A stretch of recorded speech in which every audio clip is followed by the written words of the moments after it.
Don't lose the whole game by obsessing over a single point.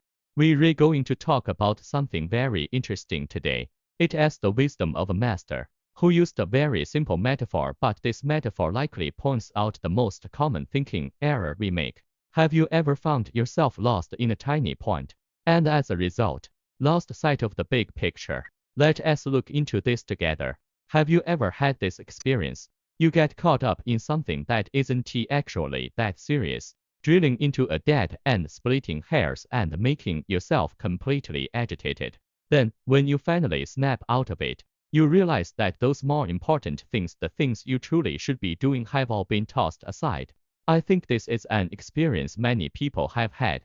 This is the core issue we're going to analyze today. The master's metaphor is, in my opinion, absolutely brilliant. Imagine our mind as an extremely wide tabletop. Some people might spend their entire lives' worth of effort staring deathly still at a single small point on that table. But a person of wisdom looks at the entire table. You see, this is the most fundamental difference between point-based thinking and global thinking. Now, this mode of thinking that only looks at one point, the master gives it a name: delusion. Next, let us dismantle this trap called delusion step by step to see how it keeps us trapped. So, what exactly is delusion? The master puts it very plainly. It is when your attention is completely sucked in by a certain point on the table. You can only see that one point.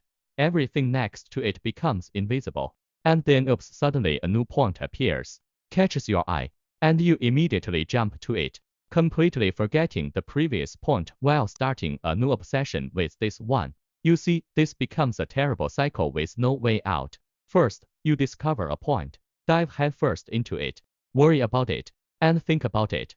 Then, you see a new point and instantly shift your focus, forgetting whatever you were worried about before. You feel like you've thought a lot, but in reality, you haven't truly solved a single problem. What are the consequences of doing this? The consequences are direct and severe. Just as the master said, when you spend all day immersed in these delusions, you aren't doing your actual job. Your true responsibilities and the work you ought to complete all come to a standstill.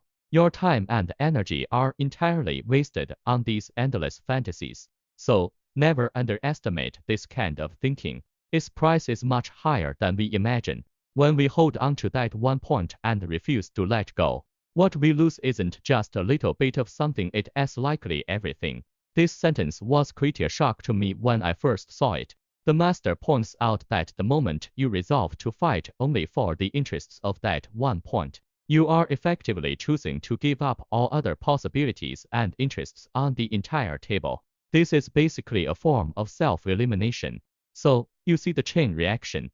You neglect your primary duties, which is equivalent to automatically withdrawing from the game. For the sake of one point, you give up the much larger benefits on the rest of the table. You take a simple matter and loop it around in your head until it becomes incredibly complex. To put it bluntly, this is a form of self-harm and self-destruction. The master summarized it perfectly with one phrase: incapable of achieving anything, but more than capable of making a mess. This means you've spent all your strengths and haven't accomplished a single proper task.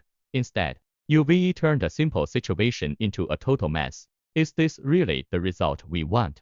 Okay, the problem is clear. So what is the solution? Is there a way out?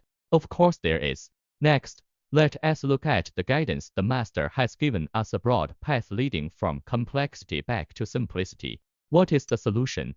You might expect a complex theory, but it has nothing of the sort. The master simply said a few words: just don't loop, don't spiral. He is saying, stop letting your thoughts be like a tangled ball of yarn. The real way out isn't to think more complexly, but to simply stop those meaningless circles. Specifically, how do we not loop? The master gave us clear steps. Stop the twists and turns in your head immediately. Return to your duty, do what you are supposed to do every day. Handle things based on rules and facts if you encounter problems. Accept failure if a certain point fails. Don't let the failure of one point affect everything else. There is a super critical point here. The master pointed out why it is so hard for us to change, why we feel we must loop. He says it as because we are addicted to this chaotic thinking pattern. It's like a bad mental habit. You must resolve to quit it and consciously break free. Finally, let us talk about the most practical part. How to actually apply this whole table thinking to our lives. The master's analogy is very modern. He uses AI. He says if you give an AI a bunch of messy, looping questions, the AI can only give you a bunch of garbage answers. Right, this perfectly illustrates garbage in, garbage out. Whether communicating with a machine or your own brain, it has the same principle. Only by giving clear, fact-based instructions can you get clear, useful results. So, here is the final action checklist you can take away. First, speak only based on facts. Second, check the relevant rules or terms to see what is actually written.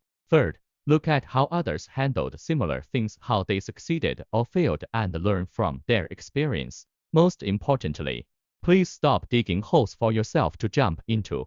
We'll conclude with this very powerful quote from the master. Stop believing the little dramas and fictional stories you scripted in your own head. Return to reality. Return to the evidence. He said whatever the rule is, that is what it is. Whatever the evidence is, that is what it is. This is the true source of power. At the very end of today's content, I want to leave this question for all of you, and for myself. Let us all think in our current lives.